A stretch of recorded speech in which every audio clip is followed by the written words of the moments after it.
नमस्कार। शुरुआत करते हैं बड़ी खबरों के साथ। अखिलेश यादव की समाजवादी यात्रा में कैसा है एसपी कार्यकर्ताओं का उत्साह, ये भी दिखाएंगे। और मथुरा में कैसे निकल रही है शिवपाल की परिवर्तन यात्रा, ये तस्वीर भी आपके सामने रखेंगे। सीएम योगी के कुशीनगर दौरे से जुड़ी खबर भी आपको दिखाएंगे। और इसके अलावा आशीष मिश्रा की 3 दिन की पुलिस रिमांड से जुड़ी खबर भी आपको बताएंगे अगले आधे घंटे में।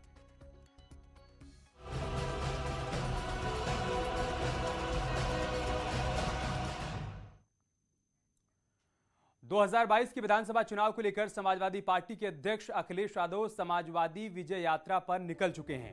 कानपुर से अखिलेश यादव ने यात्रा की शुरुआत की है। कानपुर में इस दौरान कार्यकर्ताओं की भारी भीड़ नजर आई। अखिलेश यादव ने कहा कि यूपी की जनता अब की बार एसपी को आशीर्वाद देने के लिए तैयार है और 22 में एक बार फिर से बाइसिकल दौड़ेगी, सत्ता में हमारी वापसी होगी। समाजवादी पार्टी कार्यकर्ताओं का हुजूम देखने को मिला और अखिलेश यादव ने कार्यकर्ताओं को संबोधित किया, मीडिया से बातचीत की। उसके बाद वो विजय रथ यात्रा पर सवार होकर उत्तर प्रदेश के अलग अलग विधानसभा क्षेत्रों के लिए निकल चुके हैं।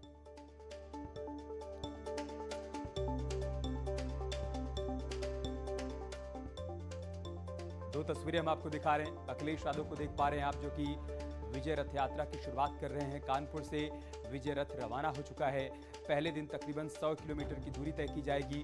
कोशिश दरअसल यही है कि एक तरफ कार्यकर्ताओं में जोश भरा जा सके, ऊर्जा का संचार किया जा सके, तो दूसरी तरफ जनता के बीच पहुंचकर अपनी सरकार की उपलब्धियों का जिक्र किया जा सके और साथ ही साथ मौजूदा सरकार की नाकामियों को गिनाया जा सके। आज अखिलेश यादव ने 2022 के चुनाव का विगल फूंक दिया है। पहले तो मैं दृश्य दिखाना चाहूंगा कि हजारों की संख्या में कैसे युवा सब अपने साधनों से बराबर और इनका अभिवादन स्वीकार कर रहे हैं। अखिलेश यादव जी, आपका आज रथ निकल पड़ा है, क्या कहेंगे सर? समाजवादी विजय रथ उत्तर प्रदेश में किसानों को हक दिलाने के लिए, समाजवादी विजय रथ नौजवानों को नौकरी और रोजगार दिलवाने के लिए।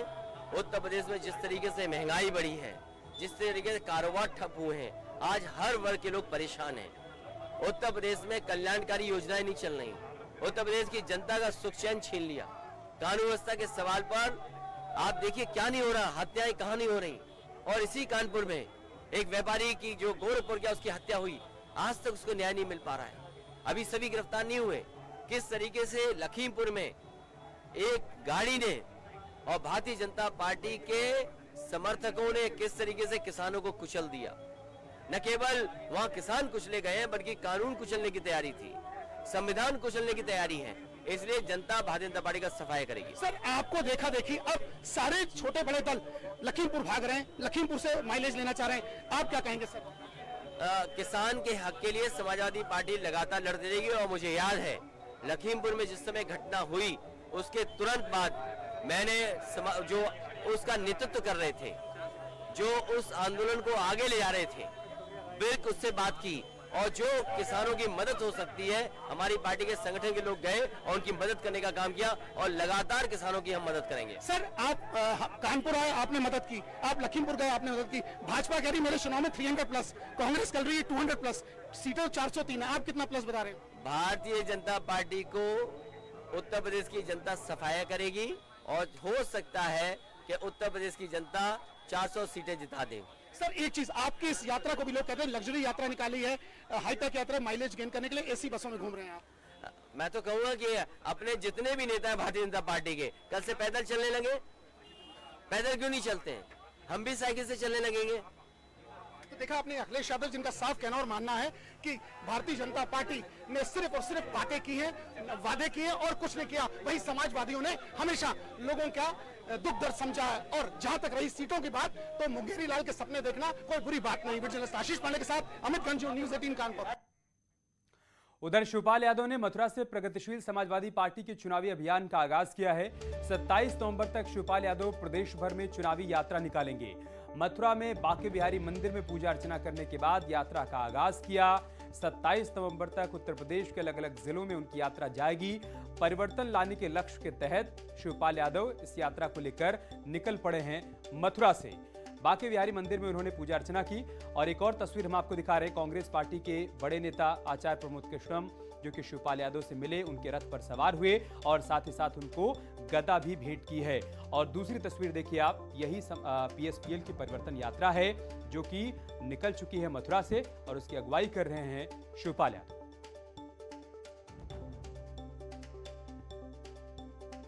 सभ्यता परिवर्तन के लिए मैंने सामाजिक परिवर्तन रथ लेके चले हैं और बांके बिहारी लाल के दर्शन करके यहीं से शंखनाद किया है। अगर बात करें तो गठबंधन की कितनी संभावना बची है अगले जीते? देखिए, राजनीति में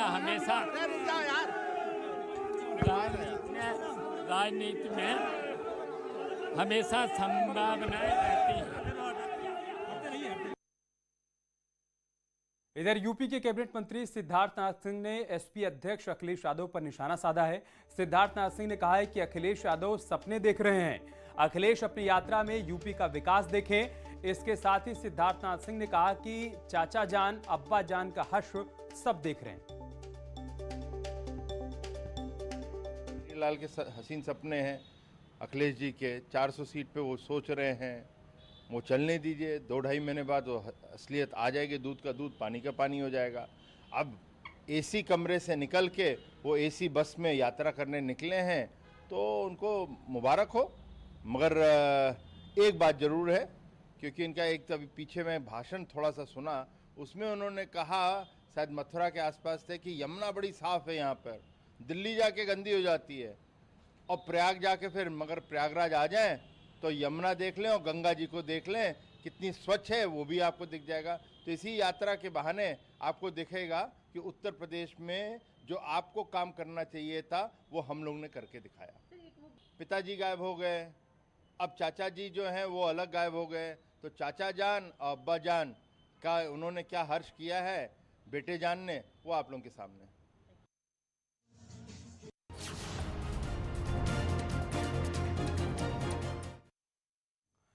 एक और बड़ी खबर की बात करते हैं। सीएम योगी आज कुशीनगर के दौरे पर रहेंगे। यहां पर वो पीएम के कार्यक्रम से पहले तैयारियों का जायजा लेंगे। पीएम मोदी 20 अक्टूबर को कुशीनगर के दौरे पर पहुंचने वाले हैं। पीएम मोदी यहां इंटरनेशनल एयरपोर्ट का लोकार्पण करेंगे। श्रीलंका के राष्ट्रपति भी लोकार्पण कार्यक्रम में उपस्थित रहेंगे। महात्मा बुद्ध की धरती से अंतर्राष्ट्रीय हवाई अड्डे का लोकार्पण कर उत्तर प्रदेश में विकास का संदेश दिया जाएगा। लेकिन उससे पहले सीएम योगी आज पहुंच रहे हैं तैयारियों का जायजा लेने के लिए। वो सुनिश्चित करना चाहते हैं कि 20 अक्टूबर को पीएम मोदी के दौरे से पहले तमाम तैयारियों को अंतिम रूप दे दिया जाए।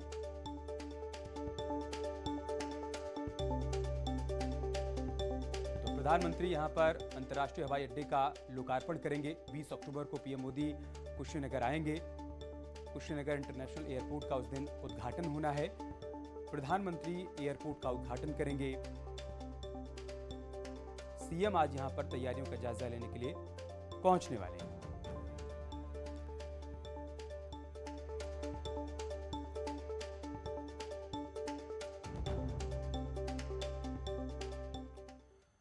और एक बड़ी खबर लखीमपुर खीरी से है, जहां पर किसानों ने प्रियंका गांधी को काले झंडे दिखाए हैं। प्रियंका वापस जाओ, नहीं चाहिए सहानुभूति। अंतिम अरदास में शामिल होने जा रही थी प्रियंका गांधी। इसी दौरान किसानों की तरफ से उन्हें काले झंडे दिखाए गए हैं। बड़ी खबर लखीमपुर खीरी से हम आपको बता रहे हैं। एक तरफ विरोध में पोस्टर चस्पा किए गए हैं। लिखा गया है कि 1984 दंगे के जो लोग जिम्मेदार हैं उनसे हमें सहानुभूति नहीं चाहिए। तो दूसरी तरफ प्रियंका गांधी को काले झंडे भी दिखाए गए हैं। किसानों ने उनसे वापस जाने की मांग की है। कहा है कि आपकी सहानुभूति हमें नहीं चाहिए। तो प्रियंका गांधी जो कि अंतिम अरदास में शामिल होने के लिए लखीमपुर पहुंची हैं, उनको किसानों की तरफ से काले झंडे दिखाए गए हैं। झूठी सहानुभूति नहीं चाहिए, ये कहा है किसानों ने। और साथ ही साथ आपको बता दें कि सीतापुर और लखीमपुर में कई ऐसे पोस्टर चस्पा किए गए हैं जिसमें कहा गया है कि 1984 दंगे के जो लोग जिम्मेदार हैं उनसे हमें झूठी सहानुभूति नहीं चाहिए।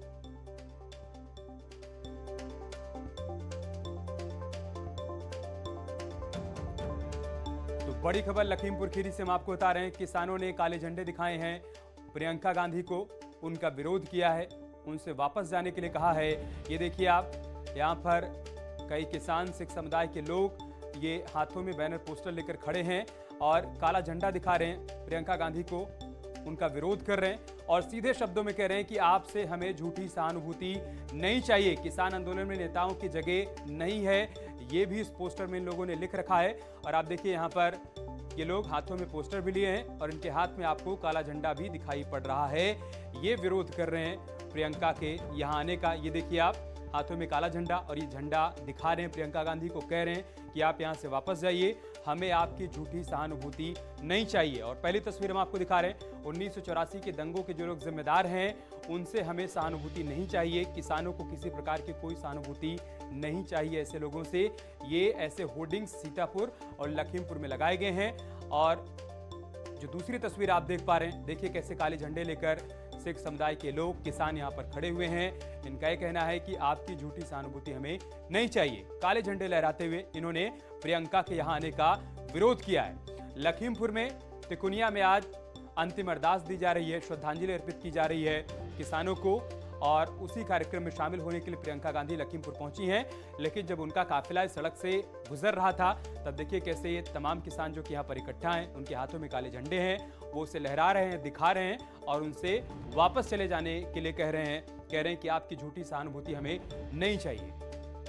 लखीमपुर से हमारे सहयोगी राजीव इस वक्त हमारे साथ जुड़ चुके हैं। राजीव, विरोध हुआ है प्रियंका गांधी का, किसान काले झंडे दिखा रहे हैं और कह रहे हैं कि आप वापस जाइए, आपकी सहानुभूति हमें नहीं चाहिए। दौरान आप देख सकते हैं कि अमित प्रियंका गांधी जो कार्यक्रम स्थल है वहां पर पहुंच चुकी हैं और आपसे कुछ देर पहले उन्होंने जो शहीद हुए हैं उनको नमन करते हुए अब वो दूसरी ओर बढ़ी हैं जहां पर उनके बैठने की व्यवस्था की गई है। इस दौरान प्रियंका गांधी, जैसा कि आप जानते हैं, लगातार इस मुद्दे को लेकर योगी सरकार, मोदी सरकार के खिलाफ हमलावर रही हैं और उसी के मद्देनजर पहले भी उन्होंने पीड़ित परिजनों से मुलाकात की थी और अब एक बार फिर वो इस अंतिम अरदास में शामिल होकर यहाँ पर उन्होंने उन परिवारों को श्रद्धांजलि दी है और साथ ही साथ पीड़ित परिजनों से दोबारा मुलाकात भी की है। इस दौरान प्रियंका गांधी ने ऐलान किया है कि जब तक केंद्रीय गृह राज्य मंत्री को बर्खास्त नहीं किया जाएगा तब तक कांग्रेस इस मुद्दे को उससे पीछे हटने वाली नहीं है और लगातार उनकी बर्खास्तगी की मांग को लेकर लगातार संघर्ष करेगी। तो जैसा कि आप देख रहे हैं कि प्रियंका गांधी के इस कार्यक्रम को देखते हुए यहाँ पर उनको दूसरी ओर बैठने की इजाजत दी गई है, क्योंकि इस मंच पर सिर्फ शहीदों के परिवारों को बैठने की इजाजत है। इसीलिए जो अन्य विपक्षी पार्टी है या जो अदर लीडर्स है उनको बैठने की दूसरी तरफ व्यवस्था की गई है। इस दौरान आप देख सकते हैं कि लगातार जो संयुक्त किसान मोर्चे का कार्यक्रम है वो संचालित की जा रहा है और ये अपील की जा रही है कि कोई भगदड़ यहाँ पर ना बचे, क्योंकि आप देख रहे हैं कि सिर्फ यहाँ पर उत्तर प्रदेश ही नहीं बल्कि आसपास के प्रदेशों से भी हजारों की संख्या में यहाँ पर किसान पहुंचे हैं और ऐसे में प्रियंका गांधी भी यहाँ पर पहुंचकर अपनी श्रद्धांजलि दे रही हैं। राजीव, इससे पहले जब प्रियंका यहाँ पहुंची थी तब उनके साथ राहुल गांधी थे, कांग्रेस पार्टी का एक प्रतिनिधिमंडल था 5 सदस्यों का। आज उनके साथ कांग्रेस से कौन कौन पहुंचा है और दूसरे दलों के कौन कौन नेता आज यहाँ पर पहुंच सकते हैं? देखिए, जो कांग्रेस प्रियंका गांधी है उनके साथ कांग्रेस प्रदेश अध्यक्ष अजय लल्लू दीपेंद्र समेत तमाम नेता मौजूद हैं। तो वहीं दूसरी ओर आज राहुल गांधी के नेतृत्व में 7 सदस्यीय जो दल है वो राष्ट्रपति से भी मुलाकात किया है और लगातार इस मुद्दे को लेकर कांग्रेस का योगी मोदी सरकार पर निशाना साधते नजर। ठीक है, बहुत शुक्रिया आपका हमारे साथ जुड़ने के लिए और जानकारी हम तक पहुंचाने के लिए। और एक बड़ी खबर आ रही है, बच्चों की वैक्सीन को मंजूरी मिल गई है। 2 से 18 साल तक के बच्चों के लिए वैक्सीन को मंजूरी मिल गई है। डीजीसीआई ने कोवैक्सीन को मंजूरी दी है। बच्चों को वैक्सीन की 2 डोज लगेंगी। ये बड़ी जानकारी हम आपके साथ साझा कर रहे हैं। इस वक्त की बड़ी खबर न्यूज़ 18 पर, बच्चों की वैक्सीन को मंजूरी मिल गई है। 2 से 18 साल तक के बच्चों के लिए वैक्सीन को मंजूरी मिली है। डीसीजीआई ने कोवैक्सीन को इसके लिए मंजूरी दे दी है। बच्चों को वैक्सीन की 2 डोज लगाई जाएगी।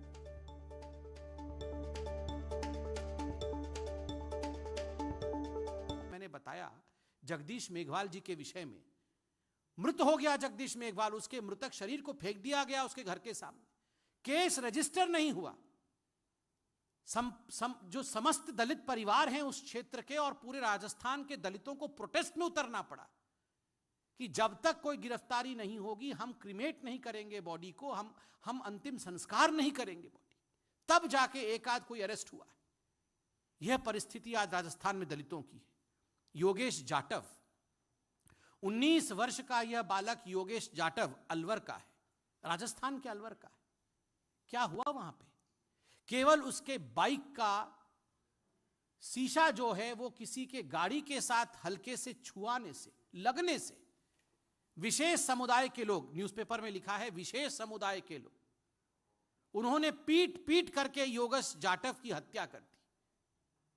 मृत्यु को प्राप्त हो गया योगेश जाटव। क्या एक दिन भी आपने टीएमसी के नेताओं को सुना कि वो आंसू बहा रहे हैं कि जो हुआ योगेश जाटव के साथ अनुचित हुआ?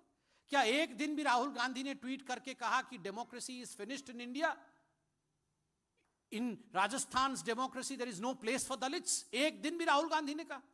एक दिन भी राहुल गांधी ने कोई ट्वीट योगेश जाटव पर नहीं किया, क्योंकि योगेश जाटव की यह गलती थी कि वो राजस्थान का दलित था, वो राजस्थान का निवासी था और राजस्थान में कांग्रेस का शासन है। बंधुगढ़, झारखंड में भी उन्हीं की सरकार है। झारखंड में सितंबर के महीने में दलित लड़की के साथ गैंगरेप होता है। 16 वर्ष की हमारी छोटी सी बहन, उसके साथ इस प्रकार का जघन्य अपराध होता है। वह भी दलित थी, मगर किसी ने भी उसके मानव अधिकार की चिंता नहीं की। आज भी जो परपिट्रेटर्स हैं वो खुले घूम रहे हैं, क्योंकि ये कांग्रेस शासित राज्य है। बंधुगण, 21% दलितों के खिलाफ जिस प्रकार का माहौल बन रहा है, जो अत्याचार हो रहा है, 21% की वृद्धि हुई है कांग्रेस के शासन में राजस्थान में। यह एनएचआरसी की रिपोर्ट है। उसके बावजूद आज कांग्रेस टस से मस नहीं हो रही है अपने राज्यों में जो अत्याचार हो रहे हैं। हनुमानगढ़ का जिक्र किया तो मुझे लगता है आज वीडियो भी हम दिखाएंगे। उसमें से एक वीडियो हनुमानगढ़ के उन किसानों का है जिन किसानों के ऊपर बर्बरता पूर्वक लाठी और डंडे बरसाए हनुमानगढ़ के प्रशासन ने, वहां की पुलिस ने। कारण सिर्फ इतना था कि हनुमानगढ़ के ये बेचारे किसान अपने अधिकार के लिए, अपने अन्न की खरीदी के लिए कलेक्ट्रेट के सामने प्रदर्शन कर रहे थे। क्यों राहुल गांधी जी, ये प्रदर्शन करना मना है क्या? राजस्थान में दलित, राजस्थान में महिलाएं और राजस्थान में किसान प्रदर्शन नहीं कर सकते? और आप पूरे भारतवर्ष में जा जाके दलितों के, महिलाओं के और किसानों के ह्यूमन राइट्स के चैंपियन बनते हैं। ये कितनी गलत बात है और किस प्रकार की सिलेक्टिविज्म है। ये चयनात्मक राजनीति है और आज मोदी जी ने कहा कि इस प्रकार की चयनात्मक राजनीति से मानव अधिकार को ठेस पहुंचा है। कल ही मैंने देखा न्यूज में, महाराष्ट्र में, आप याद करिए डोंबिवली और साकीनाका में जो जघन्य रेप केसेस हुए थे, उसके